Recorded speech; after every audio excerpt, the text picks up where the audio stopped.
Hello बच्चों, इस video में हम डिस्कस करेंगे लाइन एंड लाइंस भी कह सकते हैं एंड एंगल्स।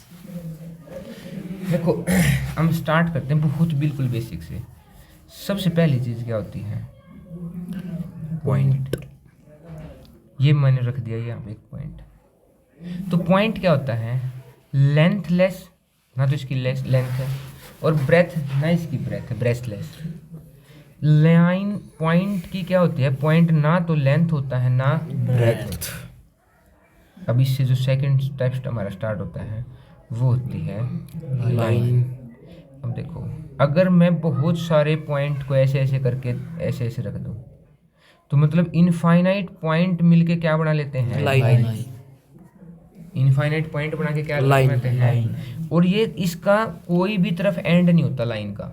देखो इधर भी मैंने एरो लगाया, मतलब इधर भी है ये आगे और इधर भी है। इसको क्या कहेंगे कैप्टन ने? लाइन। थर्ड चीज रे। जैसे तुम्हारा बल्ब है, मान के चलो बल्ब है, यहाँ से टॉर्च है, तुमने यहाँ से लाइट निकाली तो स्टार्टिंग पॉइंट तो मिल गया तुम्हें, लेकिन एंडिंग पॉइंट नहीं मिला। तो रे is which has starting point but not ending point. Fourth, line segment. क्या है? लाइन सेगमेंट, जिसका स्टार्टिंग भी होगा और एंडिंग भी होगा। मतलब दो पॉइंटों के बीच की लाइन को क्या कहते हैं? हमें लाइन सेगमेंट। ठीक है। अब होता है हमारा एंगल स्टार्ट। देखो अगर मैं तुम्हें यहाँ से समझाऊं कि ये चीज़ देखो, ये है एस। जब कभी भी तुम्हारे पास, मान लो एक सेकेंड, जब कभी तुम्हारे पास दो लाइनें एक ही पॉइंट से स्टार्ट होंगी, ए बी और ए सी, तो उनके बीच में क्या बनेगा? ये इस चीज़ को कहेंगे हमें एंगल। क्या कहेंगे इस चीज़ को? हमें एंगल। हमने देखो क्या क्या पढ़े हैं? पॉइंट, बहुत सारे पॉइंट मिलके लाइन जिसका कोई एंडिंग स्टार्टिंग नहीं होता, रे जिसका स्टार्टिंग होता है एंडिंग नहीं होता, लाइन सेगमेंट स्टार्टिंग और एंडिंग दोनों होता है। फिर हमने देखा कि अगर हमारे पास दो लाइनें हैं जिनका स्टार्टिंग पॉइंट सेम है तो हम क्या कर सकते हैं? उनके बीच की वैल्यू को क्या कहेंगे? हमें इनके बीच की डिस्टेंस को थोड़ा सा एंगल की तरह मेजर करेंगे। चलो, सबसे पहला एंगल कैप्टन क्या होता है? Right angle triangle. क्या होता है सबसे पहला? राइट एंगल, जिसकी वैल्यू कितनी होती है? 90 डिग्री। क्या बोलेंगे इसको? राइट एंगल ट्रायंगल नहीं है ये, केवल राइट एंगल। ठीक है। अगर आपके हमारे पास कंप्लीट एंगल है, कंप्लीट एंगल जब होगा जब ऐसे घूम के पूरा बनता है, 360, उसको कहते हैं हमें 360। क्या नाम है इसका? Complete angle. क्या नाम है इसका? Complete angle. क्या समझ में आ गई सबको ये बात? देखो अब तक हमने समझा कि एंगल्स के बाद हमने समझा कि अगर एक लाइन के ऊपर दूसरी लाइन बिल्कुल सीधी खड़ी हो जाए तो कितने डिग्री का एंगल है? 90 का। उसी को क्या कहेंगे? Right angle. फिर हम देखेंगे कि कंप्लीट एंगल किसे कहते हैं? 370 डिग्री वाले एंगल को क्या कहते हैं? 60 वाले को कंप्लीट एंगल कहते हैं। कैप्टन, अब अगर किसी एंगल की वैल्यू एंगल थीटा से दिखा दे, इसकी वैल्यू अगर 90 से छोटी है तो इस एंगल को क्या कहेंगे? हमें एक्यूट एंगल। क्या कहेंगे इसको? Acute angle. अगला, अगर किसी एंगल की वैल्यू 90 से क्या है? बड़ी है। अगर किसी एंगल की वैल्यू किससे बड़ी है? 90 से बड़ी है तो उसको क्या कहेंगे? ऑब्ट्यूज। क्या कहेंगे इसको? Obtuse angle. क्या कहेंगे? Obtuse angle. सही है भाई। ये कौन सा है? 90 से छोटा एक्यूट, 90 से बड़ा ऑब्ट्यूज। फिर अगर किसी एंगल की वैल्यू नहीं 180 से बड़ी है और 360 से छोटी है, मतलब एंगल कहाँ होगा? 180 से तो बड़ा और 360 से छोटा, उसको क्या कहेंगे? Reflex angle. क्या कहेंगे? Reflex angle. क्या कहेंगे भाई इसको? Reflex angle. फिर अगर कभी भी दो एंगल का सम कितना हो? 90 डिग्री, तो उनको कहेंगे कंप्लीमेंट्री एंगल। अगर किन्हीं दो एंगल का सम अगर 180 है तो उनको कहेंगे सप्लीमेंट्री एंगल। क्या यहाँ तक की बात समझ में आ गई? कंप्लीमेंट्री कब कहेंगे? जब एंगल का सम 90 डिग्री हो, और जब एंगल का सम क्या हो 180 सप्लीमेंट्री। कौन से एंगल कहेंगे? सप्लीमेंट्री एंगल कहेंगे। एंगल यहीं पे खत्म तो होते नहीं। अब देखो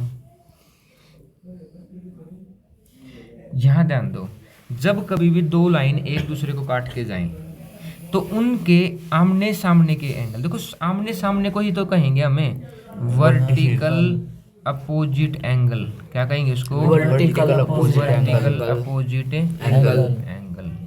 आमने सामने के एंगल को, मतलब ये एंगल इसके बराबर कहलाएगा, इसको क्या कहेंगे हमें?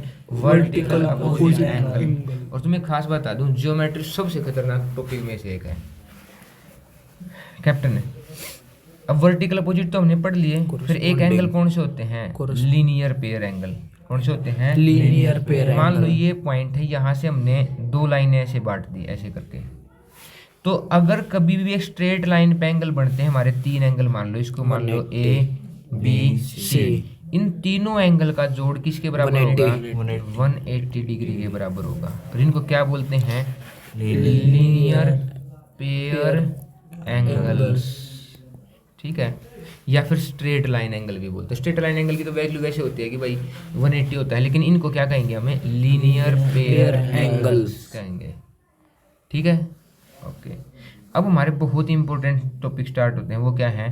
पैरेलल लाइन वाला। अगर एक लाइन तुम्हें ऐसे दे दें और एक और दे दें ऐसे ही, ठीक है कैप्टन, और एक लाइन को क्या कह दें? Transverse line. ठीक है भाई, दो लाइनें क्या हो?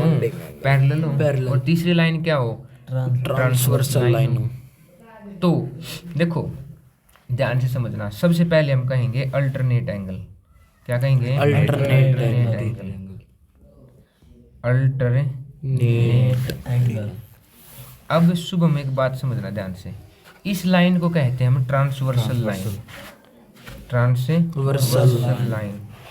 ट्रांसवर्सल लाइन कौन सी होती है? जो कभी भी दो लाइनों को काट के जाए। और अल्टरनेट एंगल की डेफिनेशन है, ये क्या होंगे? अपोजिट होंगे। क्या होंगे? अपोजिट किसके? ट्रांसवर्सल लाइन के। किसके? ट्रांसवर्सल लाइन के। या तो ये इंटीरियर होंगे या एक्सटीरियर, या फिर एक्सटीरियर होंगे। देखो ये एंगल, ये एंगल देखो, एक लाइन के इधर है, ये वाला इधर है, ये वाला इधर है, दोनों अंदर ही तो हैं, तो इनको कहेंगे कैप्टन इंटीरियर अल्टरनेट एंगल। चलो दूसरे देखते हैं फिर। अगर ये एंगल यहाँ है तो दूसरा एंगल कहाँ होगा? बाहर ही। ये क्या है? Alternate exterior. लाइन के एक इधर है तो दूसरा कहाँ है? उधर है। इनको कौन से एंगल? Alternate exterior. और इनको वैसे ये भी कहते हैं कि जेड की शेप में बनने वाले एंगल भी क्या कहलाते हैं? अल्टरनेट। मतलब इस तरीके से बनेंगे तो कौन से एंगल कहलाएंगे? अल्टरनेट एंगल कहलाएंगे। समझ में आ गई भाई? समझ में आ गई तो अगले वाले एंगल देखो क्या कहा है। अगर कभी भी दो पैरेलल लाइन, ऐसे दो पैरेलल लाइन होगी, एक क्या होगी? Transversal line. अब हम पढ़ेंगे कोरस्पोंडिंग एंगल। कोरस्पोंडिंग एंगल, ठीक है, शायद एक ऐसे नहीं आता यहाँ पे, कोरस्पोंडिंग एंगल। अब क्या होगा? ये होंगे सेम साइड। क्या होंगे? Same side. याद रखना, same side but one interior और अनदर एक्सटीरियर। क्या बताया है कि एक तो क्या होगा? इंटीरियर, एक क्या होगा? एक ही साइड होगी। जैसे देखो ये तो मैंने अंदर बना दिया, दूसरा कहाँ बना है? बाहर। एक ही साइड है ना, तो ये कौन से एंगल है? कोरस्पोंडिंग। और अगर मैं दूसरे बनाऊं, जैसे इधर देखो, ये मैंने बाहर कर दिया तो एक क्या करना पड़ेगा? अंदर। सेम ही साइड है दोनों के दोनों, तो ये क्या कौन से एंगल है? Corresponding angle. तो बहुत अच्छे समझ में आ गए भाई।